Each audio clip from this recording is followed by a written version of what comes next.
good, guys? My name is Tito, and welcome back to my yet to be named podcast. I say yet to be named because I haven't given this podcast a name yet, duh.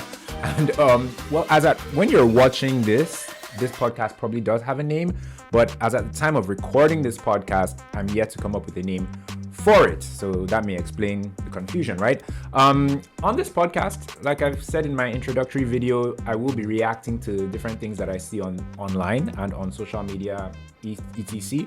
That's essentially what will be happening on this podcast, and that's what I'll be doing on today's episode. I'm really still trying to get a hang of this whole podcasting thing. Podcasting is so different from YouTube. For one, with podcasting, there's a lot of foreplay involved, in the sense that you don't just dive into the topic or into the meat of the business.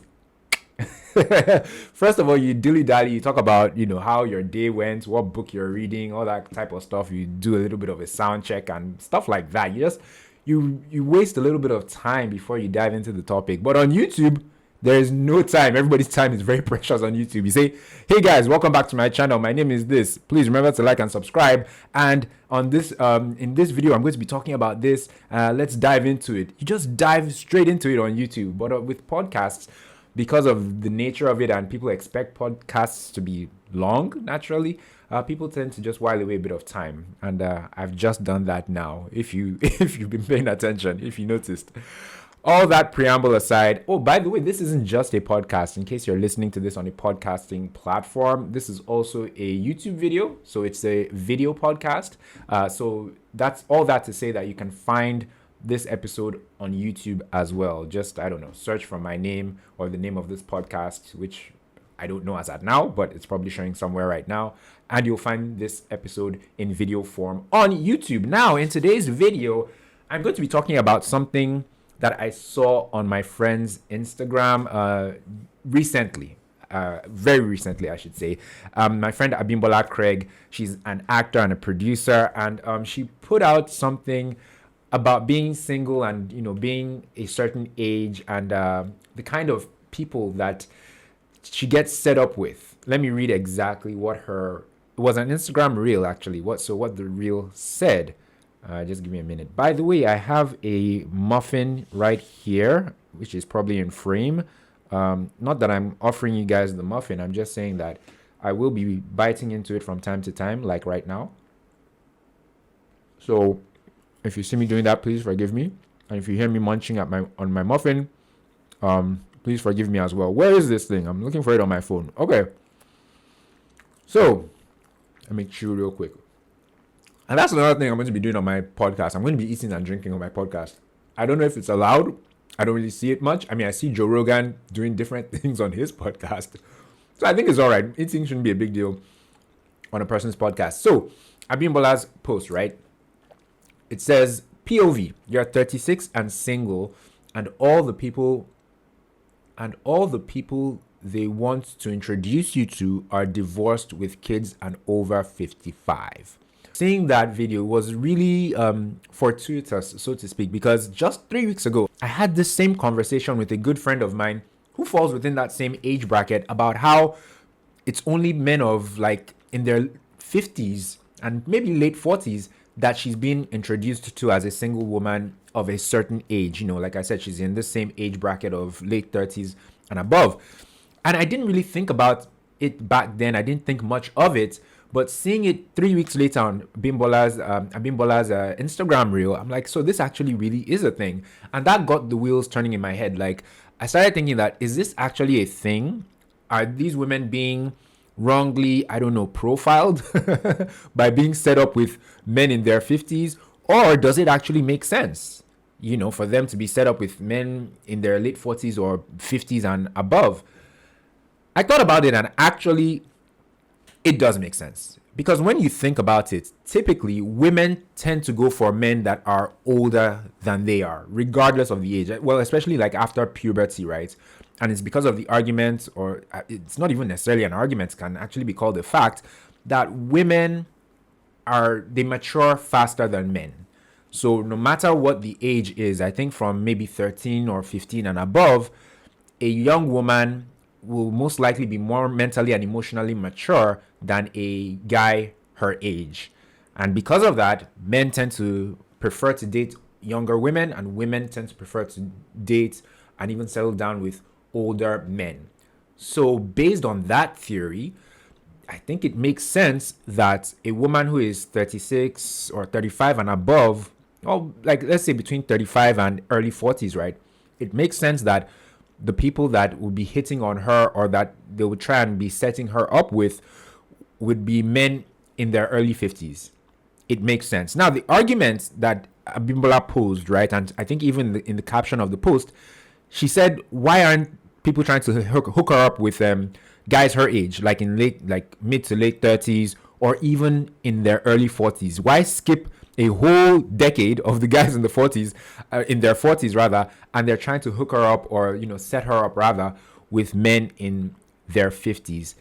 Now, the reason I think the reason for that, is I think it's because, first of all, it's kind of hard to find single men in their 40s. That's one. If at all they will get divorced, maybe they're, as at now, they're still enjoying their marriage. Maybe their divorce is still ahead of them. Sorry to be a prophet of doom, but that may be the situation. But another reason could be because, like I said, men tend to prefer to date younger. So maybe men in their 40s may be checking for women in their early 30s, mid 30s or something. They may not necessarily be looking for women in their late 30s or early 40s. So there's that. Like I said earlier, it's hard to find single men as well in their 40s. But when you look at men in their 50s, they've done the marriage thing. They've had their kids. Now they just want to just chill, right? Kind of. So ideally, they look for women in their 40s/30s per se, right?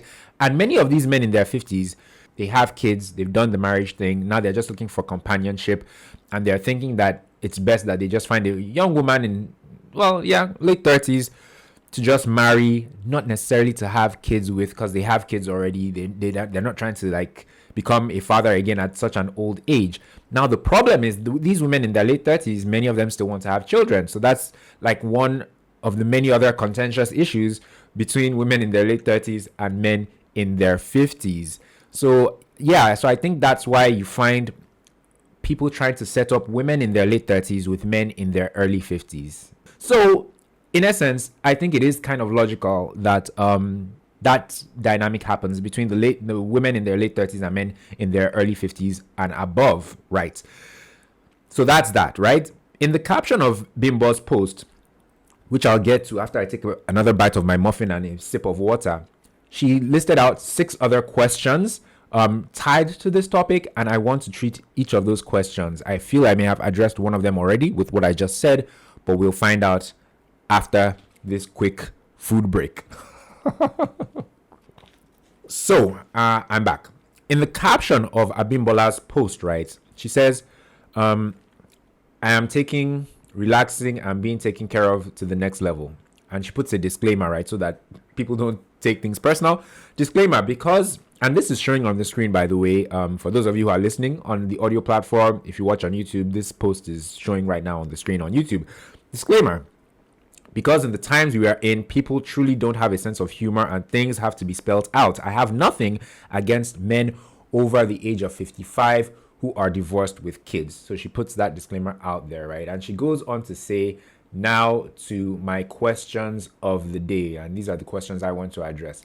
Number 1, is this your reality? I.e. people watching this, who watched this Instagram reel. Number 2, are there no single men unattached between the ages of 37 and 50? All right.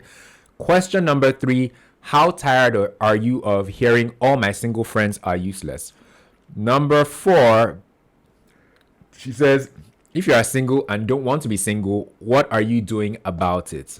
And to be a bit sarcastic, she puts in brackets, because it's a condition and it's your fault. So she's just being sarcastic there, because I'm sure she's heard that people have kind of made it look like it's her fault that she's single. So yeah. Number 5, is dating really the ghetto, or you're just not doing it right? So let's start with question 1, right?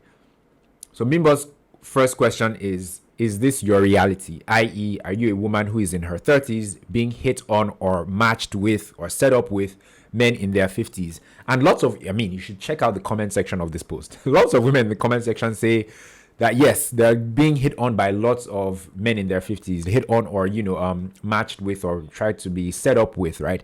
Some women in the comment section say they're not even up to 30 yet, and this is the case. Men in their 50s are, making moves on them. So that's the answer to question 1. So it seems to be a bit rampant. Now, to question 2, are there no single men unattached between the ages of 37 and 50? I really can't say. There probably are, but then again, men in their 40s, I think that maybe they're still looking for women in their early 30s, not necessarily women in their late 30s. Correct me if I'm wrong. And another thing is, if men in this age bracket that she's, pointed out, if they're now well-to-do, like if they're very economically or financially comfortable, then they have options. They have multiple options. They can have their pick of anyone. They can even date as low as a woman in her 20s if they want. So, and I think that's part of the whole dynamic between, dating for men and women. And I said this to, this ties into, I think, is it question 5 about if it's the same case for women? Okay, for men. Let me not jump the gun, right? I would just say that I think for the men that are in their 40s, maybe they have way more options. The single men that are in their 40s, they have way more options. So maybe they're not checking for the women in their late 30s. Because like I said, her question says, are there no single men unattached between 37 and 50? I think those men are looking for something else. They're looking for younger women. Yeah, if you ask me, especially if they have money. Question 3. How tired are you of hearing all my single male friends are useless? This is actually a thing. Because I have lots of single female friends. I don't say that my single male friends are useless, but I can't really think of that many male friends of mine that are good enough, for these female friends in terms of maybe being economically viable or being, having their heads screwed on straight in terms of thinking proactively, thinking of settling down, thinking of being a good husband, not being, or rather being done with the streets and all that. So I struggle to think of, friends who are in that frame of mind and who would be good enough for my female friends, to be honest. So not that they're useless, it's just they don't seem to be a match for the average single female friend of mine.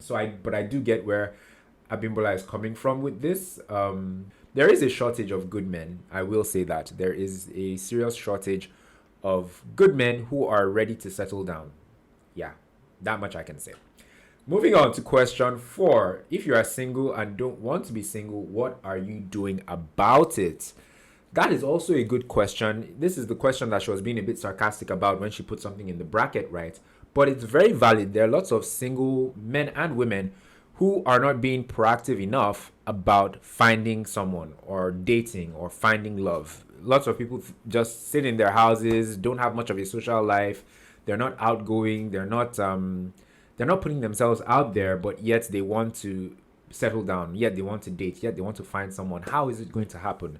Especially in these times where everyone seems to be so withdrawn, so, reclusive and so to themselves. People really need to go out or put themselves out there, even if it's on social media a bit, to be seen and to find someone. Yeah, so I don't think enough people are doing enough to find someone to date or to settle down with. And I will do an entirely different podcast episode / video on this particular topic. It's I think it needs to be addressed. I think we need to prefer solutions as to how people can meet, how single people can meet other single people and hopefully foster something that can be productive and hopefully lead to marriage, right? Question number 5. Is dating really the ghetto, or are you just not doing it right?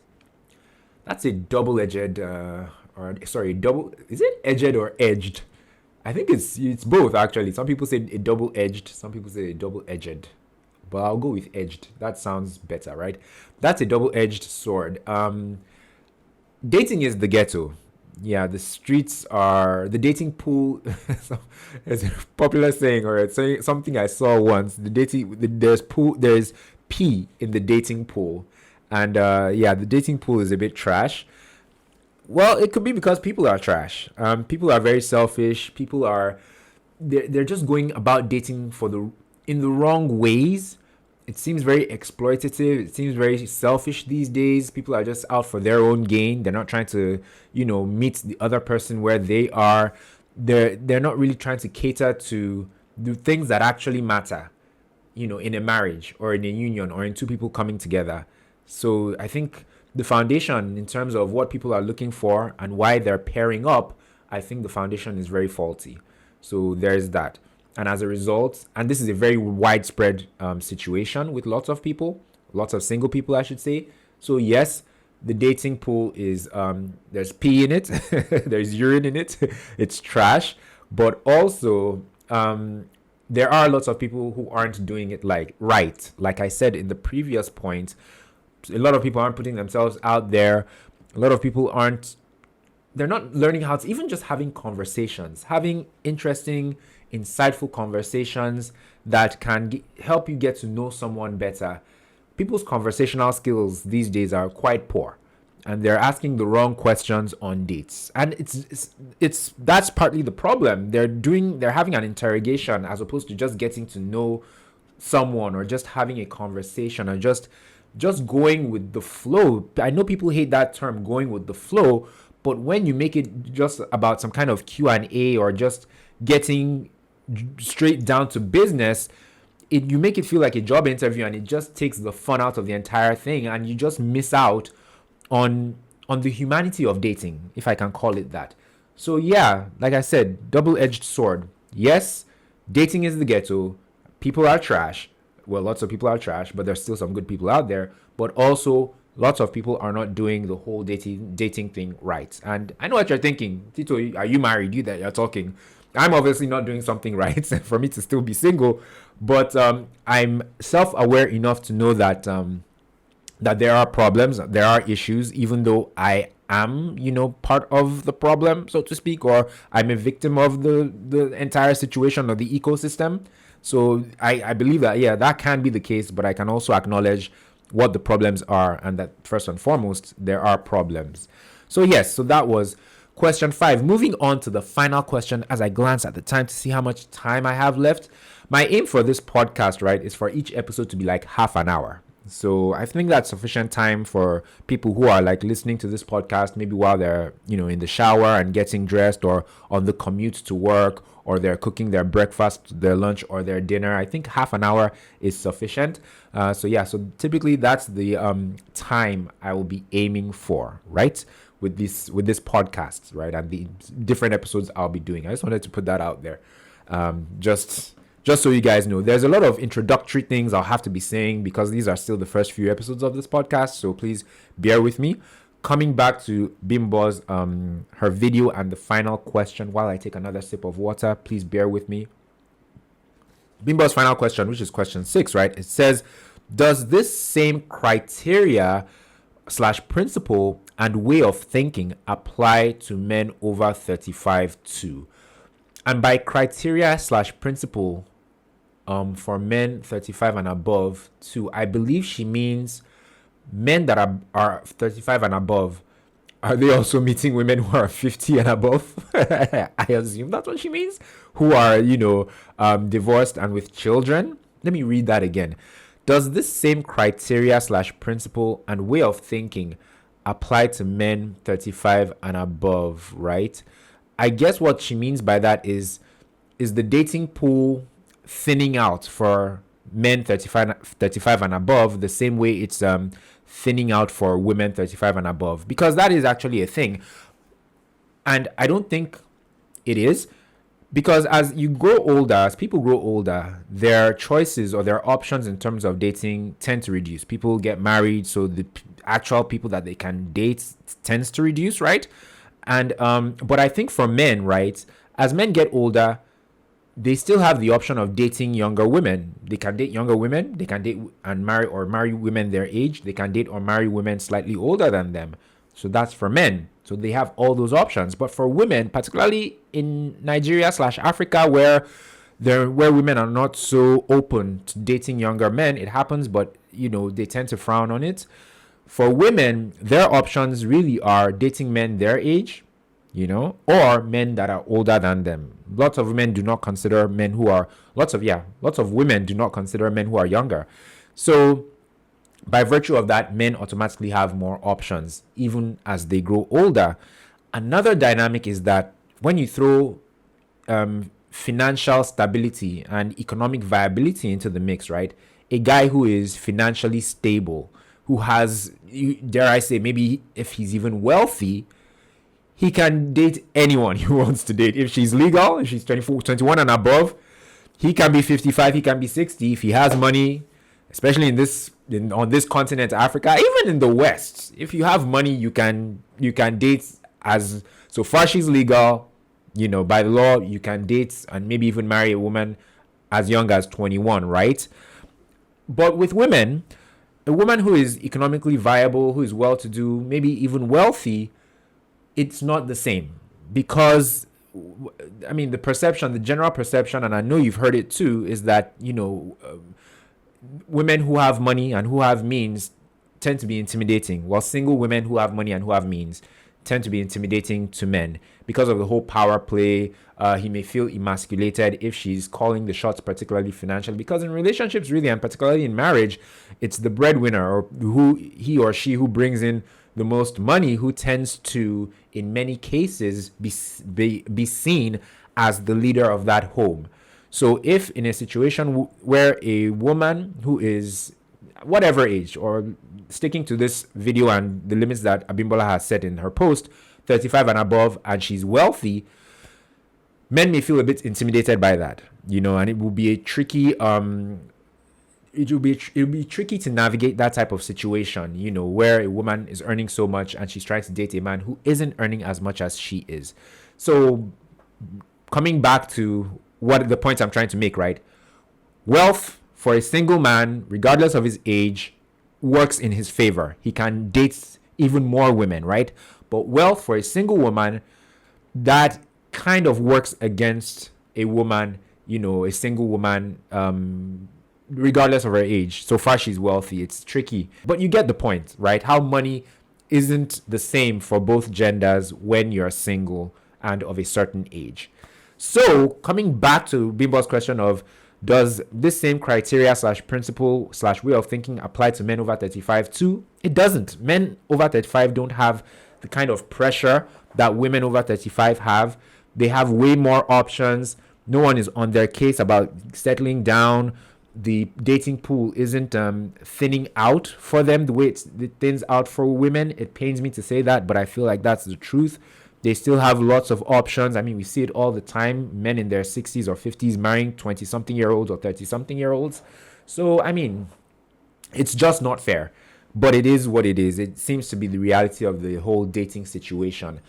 So, in conclusion, as we near 30 minutes on this episode, I would say that this has been an eye-opener, but for me, I would say that if you're a young woman who is single in her late 20s or very early 30s, at the end of the day, there may need to be, I hate to use this word, I'm not a fan of this word, but there may need to be a compromise or a sacrifice.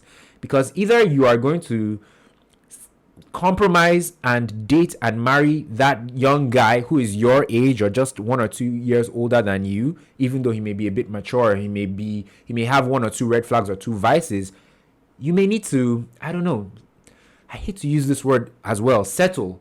Or just, condone, settle, manage, But it seems like something's got to give either way. Either you stick with that guy, or you keep on looking, stay single, and then, next thing you know, the late 30s are knocking, and then all of a sudden, the guys who are your age are not necessarily checking for you anymore. They're checking for younger women, right? So they're no longer an option. And then now you're looking at, you're no longer looking at the guys your age. You're now looking at the guys who are in their 40s.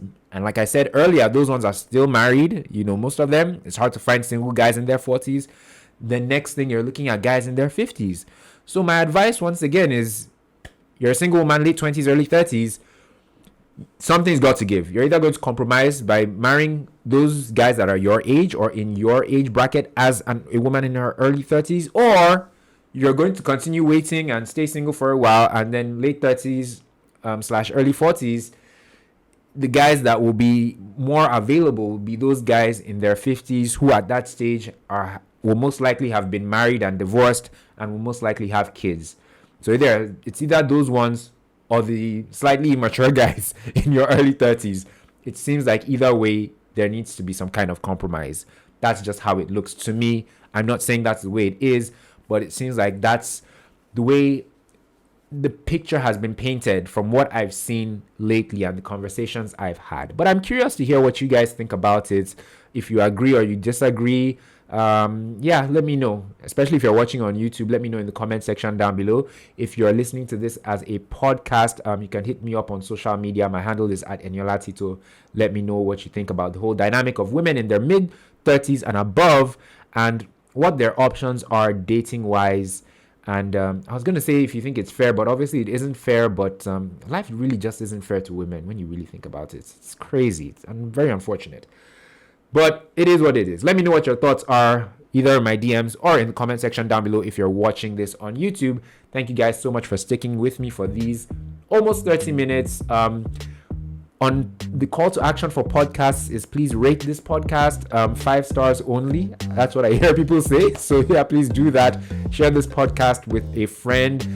If you're watching on YouTube, please, this is very important, like this video by clicking on the like button and subscribe to my channel as well by clicking on the black subscribe button. Have a look around my YouTube channel because I don't just do this podcast. I do lots of other things. Please check those things out. Thank you guys so much. I look forward to my next episode of my podcast. And yeah, I will catch you guys in the next one. Peace. Take one more bite of my muffin.